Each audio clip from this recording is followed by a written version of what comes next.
המצב בבית כבר בלתי נסבל. האווירה חורה ותחושת מחנק באוויר.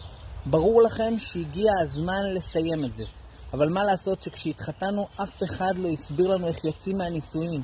מה קורה אם זה לא מצליח או שזה פשוט נגמר? איך מסיימים את זה? איך את הופכת לחופשייה? איך אתה יוצא לחירות?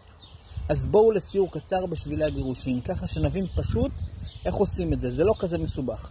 אז נתחיל מהסוף. חשוב שנדע, הדרך היחידה לסיים נישואין בין בני זוג יהודים שנישאו כדת משה וישראל על פי חוק היא על ידי אקט של נתינת גט. מה זה נתינת גט?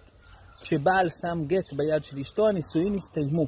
זו הדרך היחידה לעשות זאת.